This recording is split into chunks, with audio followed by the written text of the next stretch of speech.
تاني هقول تاني، الجسم الساكن والجسم المتحرك. الجسم الساكن ده ساكن مكانه ما اتغيرش ولا الموضع بتاعه اتغير طول ما الزمن بيمر. انما الجسم المتحرك ده الجسم اللي بيتغير بمرور الزمن. من هنا يبدأ يدخل لي في تعريف الحركة. هقدر اعمل تعريف للحركة من خلال الجسم الساكن والمتحرك. هقول ايه بقى؟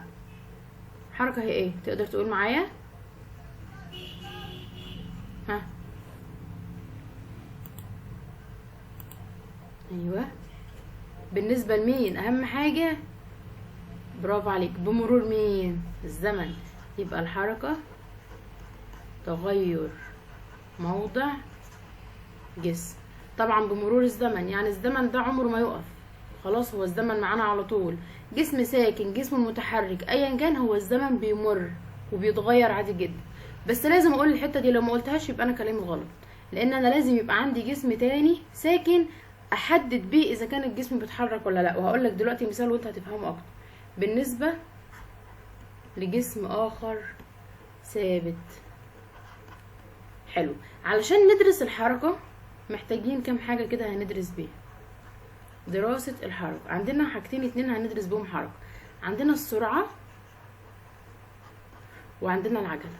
هناخد في الدرس الاول ده السرعة، وفي الدرس التاني هناخد مين؟ العجلة. يلا بينا على السرعة. هقول لك مثال عشان نقدر انا وانت مع بعض نحدد السرعة كده. لو مثلا انا عندي عربية او جسم او ايا كان، او لو انت وصديقك، انا قلت لك انت وصديقك كده انتوا الاتنين هتعملوا سباق، هتمشوا لي مسافة 100 متر من A ل B. 100 متر ده انت مثلا، وصديقك برضو التاني هيمشي نفس المسافة اللي هي 100 متر. هقول لك ايه بقى، انتوا الاتنين هتمشوا نفس المسافة دي، تعملوا سباق، واشوف مين فيكم اللي هيمشي اسرع. هبدأ انا اعمل ايه بقى وراقب ازاي؟ اولا هحدد المسافة اللي انتوا هتمشوها اللي هي ال100 متر، وليكن عند العمود الفلاني. ثانيا هحدد الزمن، هيبقى معايا ستوب واتش كده وهحدد الزمن. لاحظت وانت بتعمل السباق ان انت مشيت ال100 متر دول جريتهم مثلا في 5 ثواني جري، وصديقك مشي جراهم في 6 ثواني. مين هنا ممكن يكون اسرع؟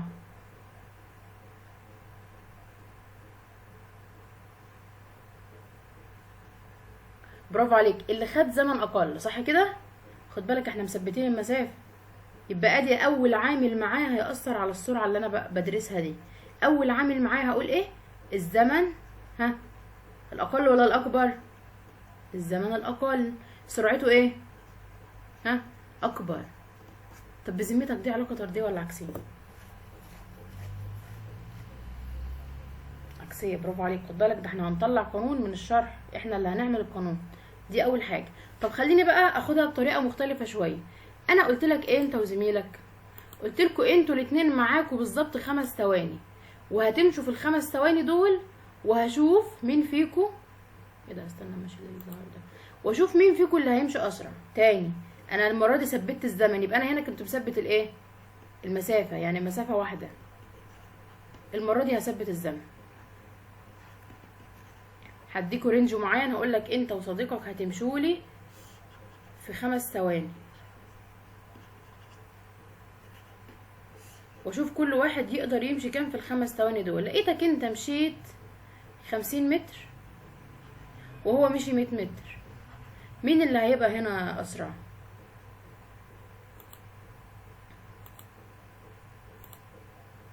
برافو عليك. يبقى هنا هقول حاجه جديده بقى، اللي قطع مسافه ايه؟ اكبر. يبقى انا عندي دلوقتي علاقتين اتنين هيحددوا لي الايه؟ القانون. يبقى المسافه الاكبر تديني سرعه ايه؟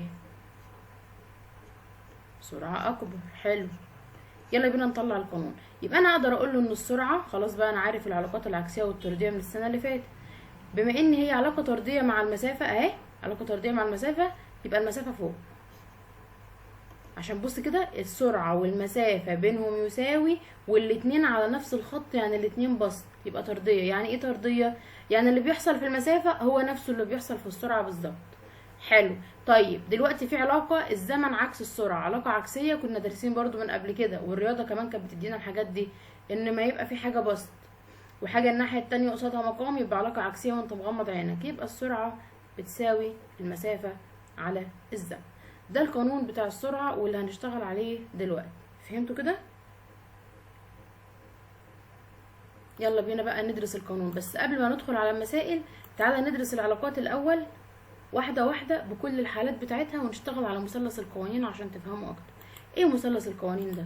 ببساطة يا سيدي مثلث القوانين ده انت عارفه من قبل كده، ده بيسهل عليك اي قانون، ولو مشيت بيه طول حياتك الدنيا هتبقى تمام. حتى في الثانوي انا بشتغل بيه في الثانوي لحد دلوقتي مع طلاب الثانويه العامه اهو. بيتقسم بالشكل ده، بيبقى اللي فوق واللي تحت بينهم علامه على، واللي جنب بعض دول بينهم علامه في. بحط القانون بتاعي ايا كان القانون اللي معايا بحطه وبشتغل عليه، يبقى السرعه المسافه على الزمن.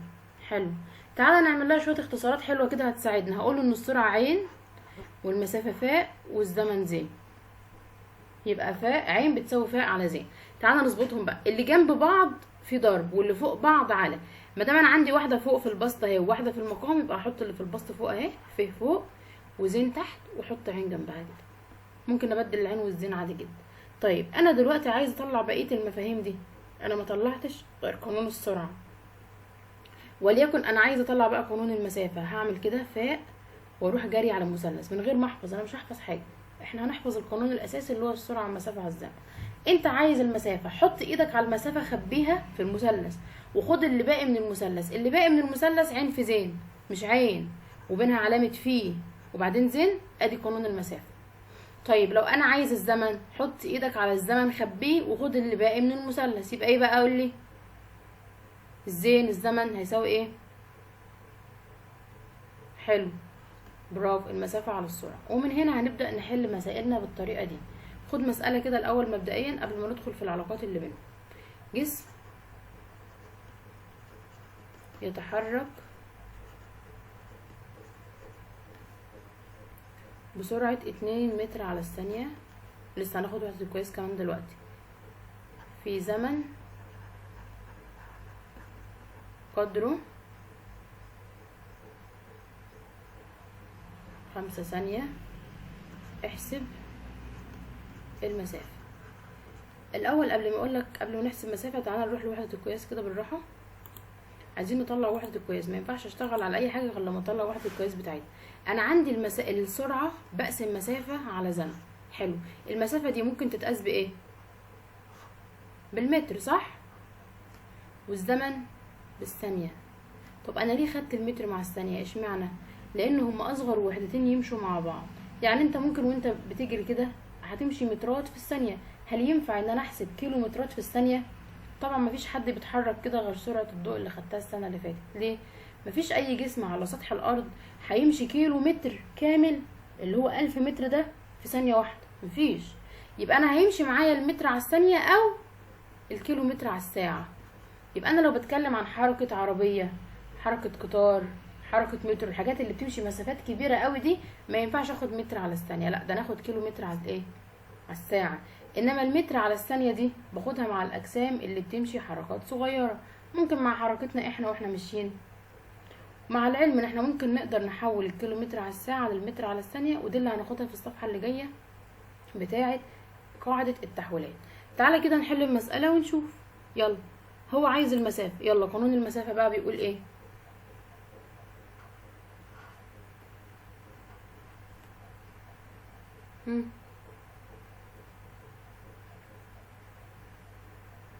معايا؟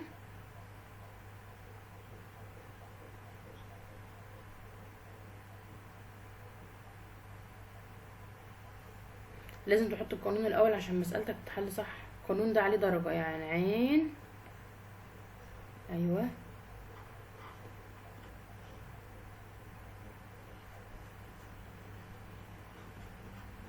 10 متر بس بقى، عشان تبص احنا شغالين ايه؟ شغالين مسافة، يبقى احط متر. لو شغال سرعة احط متر على الثانية، شغال زمن احط ايه؟ ثانية، على حسب اللي معايا. لو عندي بالكيلومتر هشتغل كيلومتر، عندي بالمتر هشتغل متر. اتفقنا؟ يلا بقى هناخد وحدات القياس، دي سهلة ما فيهاش حاجة. انت عارف من زمان ان الكيلومتر في كام متر؟ في 1000 متر. وعارف ان الساعة فيها 60 دقيقة وكمان الدقيقة فيها 60 ثانية. فانا دلوقتي لو عندي وحدة بالكيلومتر على الثانية عايزة احولها للمتر على الثانية، هضطر اعمل ايه؟ سوري، دي كيلومتر على الساعة مش الثانية.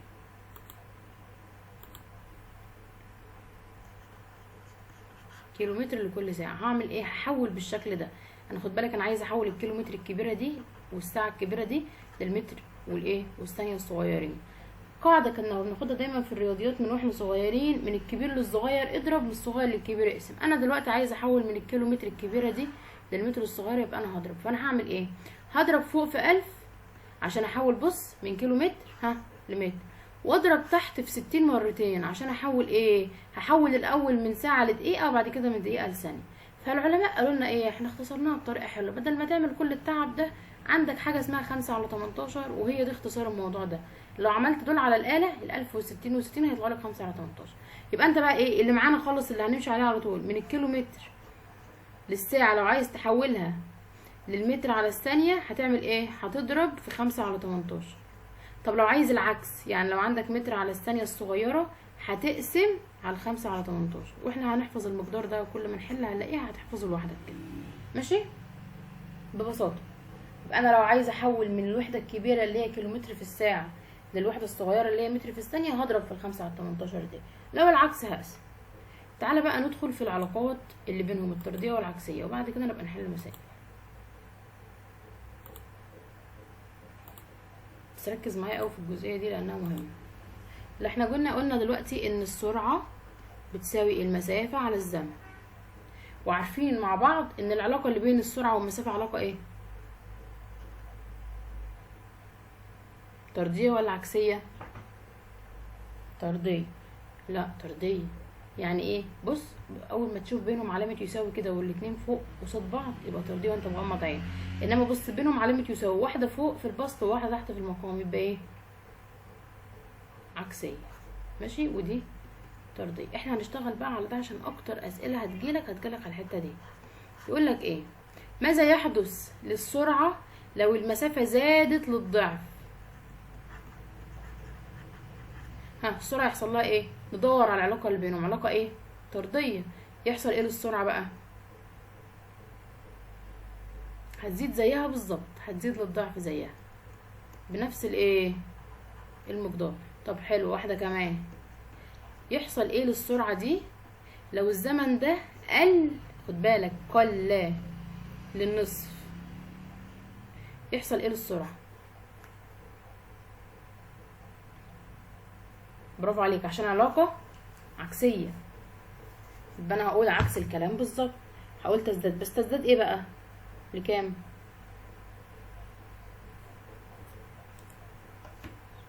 لا، في حاجه اسمها تزداد للنص. خد بالك النص ده دايما قله. يعني بص تعالى نعملها على جنب كده انا وانت. النص عكسه في دي، يعني عكسه ضعف، قده مرتين. بص الربع عكسه 4 أمثال.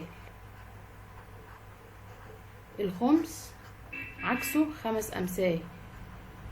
مثلا التلت عكسه 3 أمثال. كده فهمتها؟ الوحيدة اللي مختلفة النص والضعف. يبقى انا هقول ان السرعة دي يحصل لها ايه؟ تزداد للضعف. طيب لو جبت لك واحدة اصعب شوية وقلت لك مثلا ف على زين وادي العين، وقلت لك ان ف المسافة دي زادت للضعف والزمن ده قل للنص، يحصل ايه؟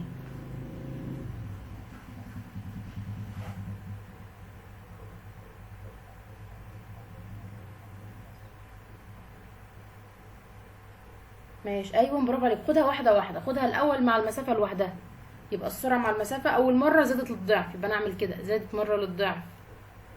وبعدين ومع الزمن يا راجل ده هو اصلا قل، هتزيد للضعف. الله، ده زادت مرتين صح؟ يبقى زادت ضعفين 2. عارف الضعفين ده اللي هما كام؟ 4 أمثال. ماشي، يبقى هنقول تزداد ل4 أمثال. تزداد ل4 ايه؟ أمثال. ممكن تحل بطريقة رياضية احلى من كده، بس دي اسهل طريقة ممكن تشتغل عليها، انك تبقى فاهم مين بيزيد ومين بيقل. طب لو انا هشتغل بطريقة رياضية سهلة كده ممكن اعمل ازاي؟ بص كده معايا. لو قلنا عين بتساوي فيها على زي، لو قلت لك ماذا يحدث للمسافة عندما تقل السرعة للنصف، دي عندك في الكتاب في اول، هتلاقيها في اول تدريبات كده، مش فاكرة فين بس هي في اول التدريبات، ويزداد الزمن للضعف. يلا نشوف القانون عندي اهو، بس هو محتاج المسافة، ماذا يحدث للمسافة، يبقى انا هكتب قانون المسافة مش قانون السرعة اللي قدامنا ده. طيب قانون المسافة هنقول ايه؟ هنقول ان المسافة ف بتساوي ايه؟ ها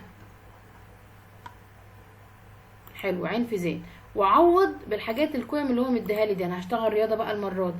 ف بتساوي عين في زين، ده الف العادية. هو بقى عايز يعمل ايه؟ عايز يعمل نص عين، مش نص، مش السرعة قلت للنص، يبقى نص عين في الزمن زاد للضعف، يعني 2 زين. نعوض بده ونشوف هيساوي كام.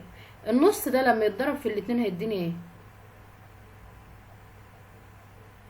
نص الاتنين واحد، يبقى عين في زين زي ما هي، ما حصلهاش حاجه، عشان واحد في اي حاجه هي نفسها. يبقى الفيه عندي تحصل لها ايه؟ هتقول كده تظل ثابته. تظل ايه؟ ثابته. ده كده تطبيق رياضي وحلو ومتاح، بس لازم تحطه صح، يعني لازم تطلع القانون وتحطه صح. طب ناخد مثال كمان. لو قلنا مثلا حاجه بقى مختلفه، عين بتساوي ف على زين. لو قلت لك ان الف دي قلت للربع، والزين انا عامله سهم لفوق وقلت قلت، انا هصلحه لك.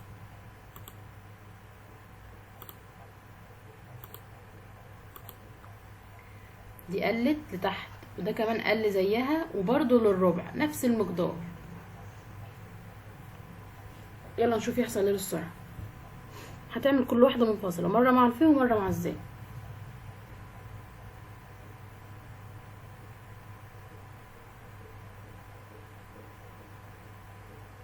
حلو، يبقى هنا علاقه طرديه، دي كده هتقل للربع. طب ومع الزمن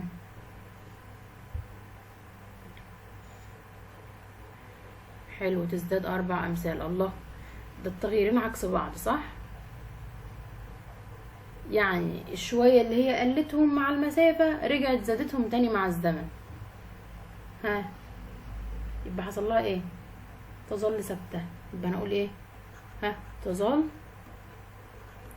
ثابتة. خد بالك الربع عكس الاربعة، الربع دي عكس الاربعة دي، يعني انا لو ضربتهم في بعض هيديني 4 على 4 هيديني 1، يعني هي زي ما هي ما حصلهاش حاجة. يبقى انا اعرفها منين؟ لما تلاقي نفس اللي حصل فوق هو نفس اللي حصل تحت، اعرف ان هي هتظل ثابته، لان العلاقه طرديه فوق وعكسيه تحت، يعني اللي حصل فوق هيحصل عكسه بالظبط تحت. فهمت قصدي؟ تاني، لو حصل فوق نفس اللي حصل تحت بالظبط، يبقى هي هتفضل ثابته مش هيحصل لها حاجه. طب تعالى ناخد واحده تانية كده. لو قلت لك عين، لو قلنا ان المسافة دي زادت للضعف والزمن قل للنص، خد بالك المرة دي عكس بعض، هو نفس المقدار الضعف والنص كده، بس ايه عكس الحاجة، يعني هنا زاد وهنا قل. يلا بقى نشوف يحصل ايه للسرعة، برضو هناخدها واحدة واحدة. يلا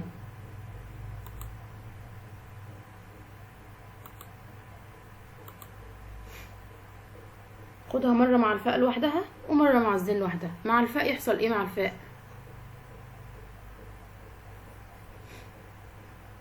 تزداد للضعف، مش هي نفس الحكاية؟ يبقى هقول 2 عين، يعني زادت مرتين. طب مع الزين هي قل في الزين، يبقى يحصل ايه في العين؟ حلو، يعني زادت كمان مرة. طب ضعف وضعف مش يدينا 4 امثال؟ يبقى هقول ايه؟ تزداد. خد بالك لما تشوف امثالها دي اعرف ان هي زيادة مش نقصان عشان ما تتلخبطش. انما لو كسر، نص، ربع، تمن، خمس، كده كسر ده معناه ايه؟ نقصان على طول. فهمتها؟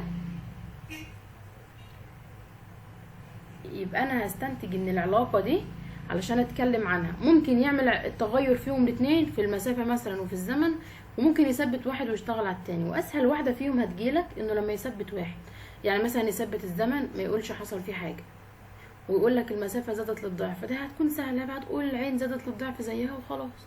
انما لما يجيب لك الاتنين مع بعض هتعمل واحدة واحدة وتشوف ده حصل فيه ايه وده حصل فيه ايه وتشغلهم مع بعض. يعني دي مثلا زادت للضعف مرة هنا ورجعت تاني زادت ضعفين اتنين يدينا 4 مسائل وهكذا. ندخل على المسائل بقى.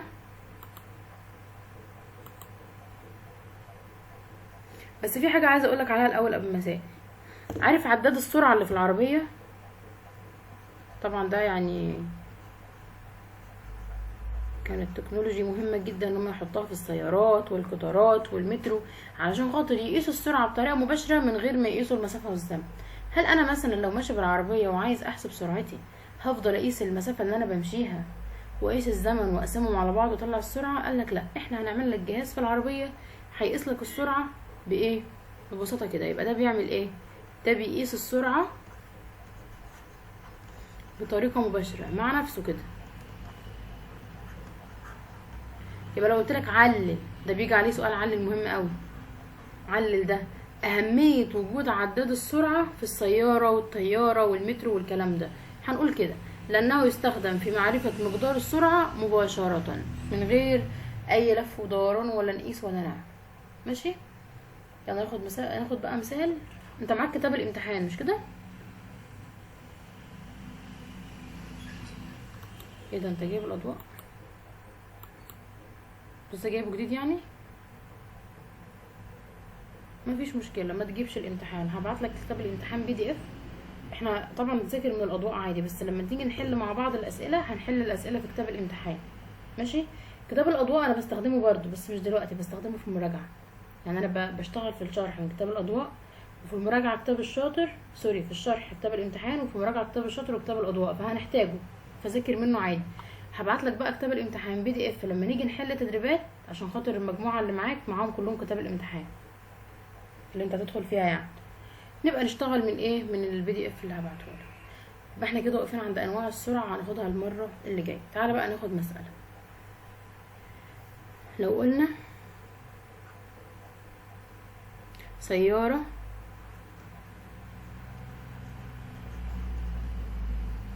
تتحرك بسرعه 40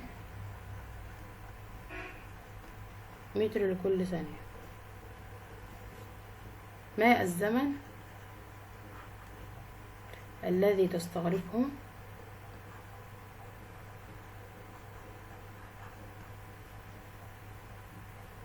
لقطع مسافة 200 متر؟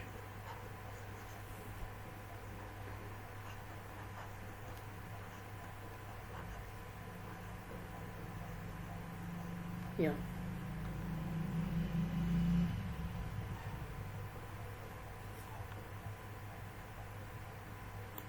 عايزين الزمن. اهم حاجة القانون. يبقى زين، ايوه، ف على عين.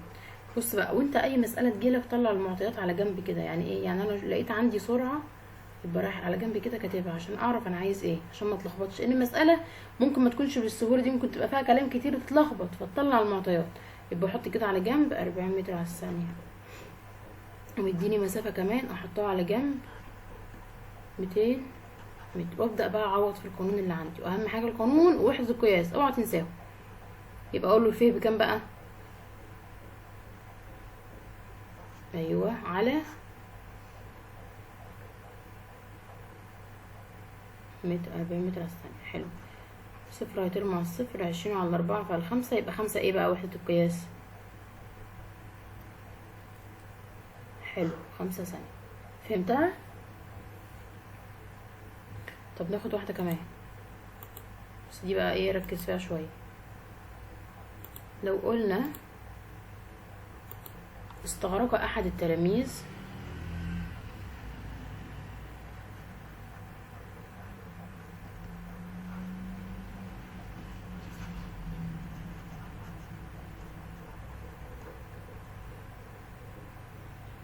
رسالة جت انه هيفصل بعد 10 دقايق، عشان كده مش بحب الزوم.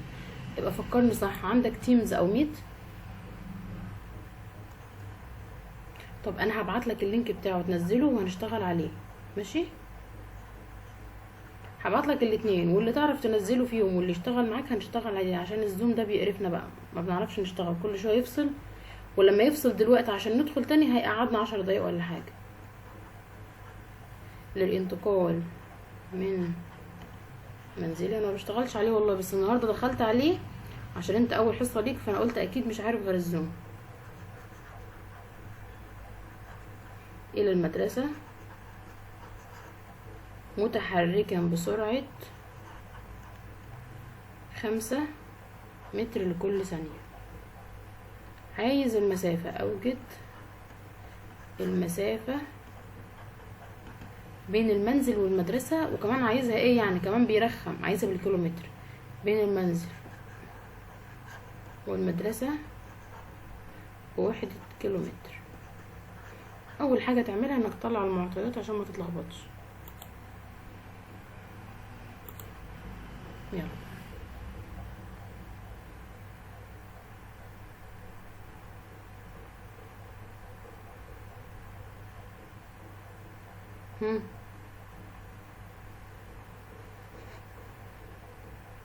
حلو، يبقى انا هاجي على جنب كده بالظبط، لازم نحول، يبقى اقول له 15 في كام؟ 60. تمام. طيب حلو، يبقى نحول الزمن. طب ونعمل ايه في الباقي؟ سمع 15 ب900، يبقى الزمن 900 ايه ثانية. مديني سرعة 5 متر على الثانية. يلا بقى نحسب، هو عايز المسافة، يبقى انا هحط له قانون مين؟ قانون المسافة. يلا قوم.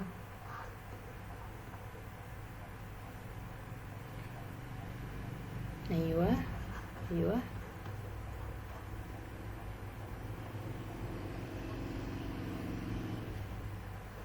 حلو،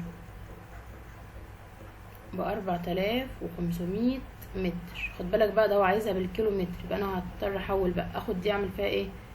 اقول له كده بص، ماشي برافو عليك، المسافة بالكيلو متر. هاخد ال4500 دي واضربها في كام؟ 18 على 5. الآلة دي بايظة ولا ايه؟ طلع الآلة التانية. بالك احنا هنا بنحول من صغير للكبير، يبقى نعمل عملية قسمة، فاحنا بدل ما نقسم على 5 على 18 فهنعملها ضرب ونقلب الكسر وخلاص.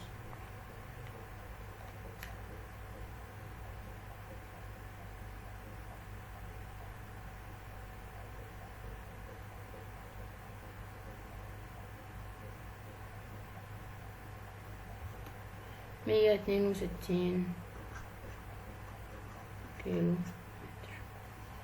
فهمتها؟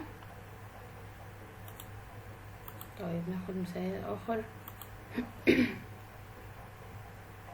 لو قلت لك سؤال ما معنى قولنا ان، بس ركز كده في ما معنى قولنا ان عشان بيجي بكذا طريقه. ليه طريقتين اتنين؟ هقول لك كده، اول طريقه ما معنى قولنا ان سرعه جسم 5 متر على الثانيه. والطريقه التانية هقول لك كده، بص معايا، ما معنى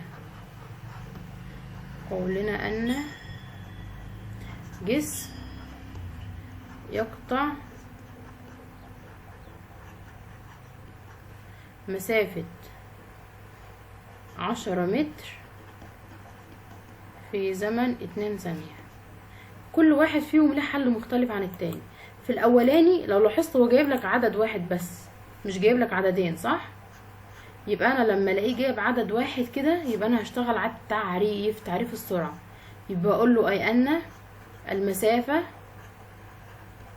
التي يقطعها الجسم في وحدة الزمن بتساوي 5 متر وبس. محطش ثانية عشان انا اتكلمت على الثانية هنا وفي التعريف. المسافة اللي بيقطعها الجسم في وحدة الزمن 5 متر. ما تجيبش ايه، ما تحطش المتر على الثانية. ليه بقى هنا قلت كده؟ دايما احنا عارفين من زمان ان من معنى قولنا ان يعني عايز التعريف. هو جاب لي رقم واحد كده، جايب رقم واحد بس، يبقى انا هشتغل على التعريف. طب جايب رقمين، يبقى انا هشتغل على القانون. يبقى ما معنى قولنا ان بيشتغل على حاجتين، يا اما التعريف يا اما القانون. لو جاب لك عدد واحد كده يبقى حط التعريف، جاب لك 2 يبقى انت لازم تحسب. بقول له كده عين ف على زين، واقول له 10 على 2 بتساوي 5. اقول له بص بقى ايه، اي ان سرعة الجسم بتساوي 5 متر على الثانية. فهمت الفرق بين السؤالين؟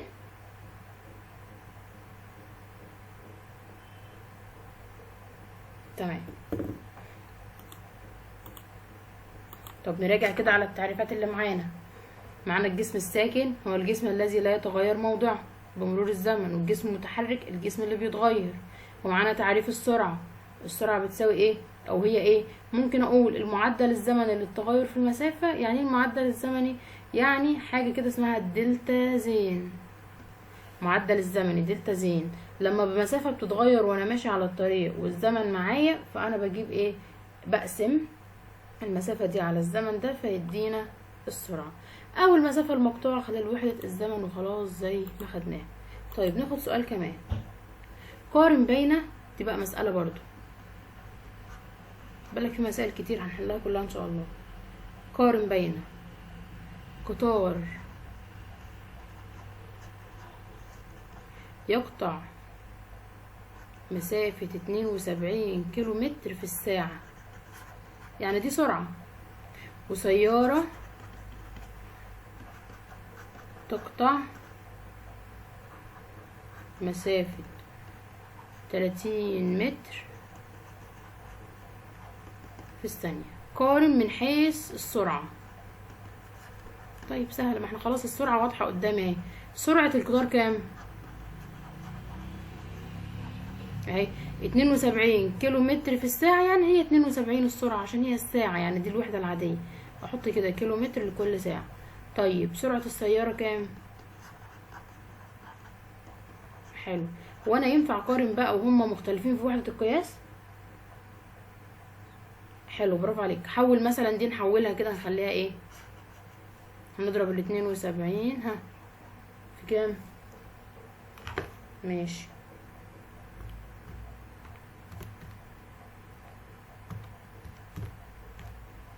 20. قارن بقى، تقدر تقارن كده بكل سهولة.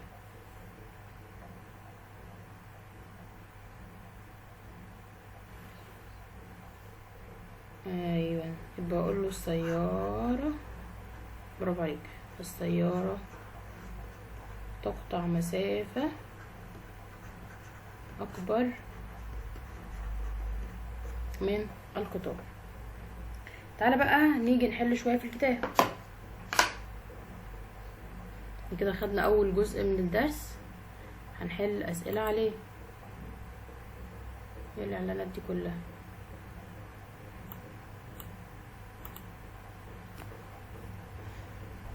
فكرني ابعتلك الكتاب ده.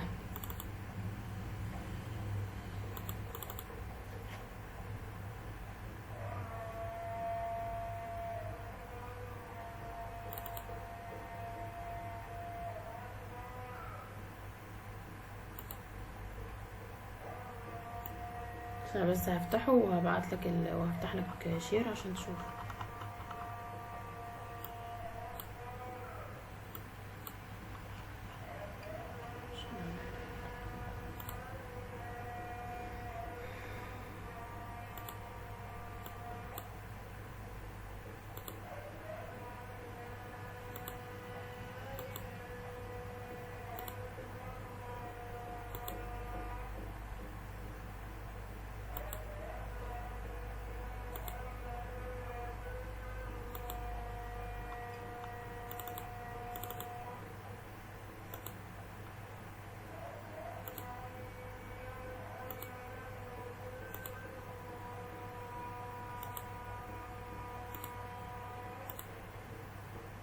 يلا اكتب المصطلح العلمي. الشير واضح؟ الحركة التي تتغير فيها سرعة الجسم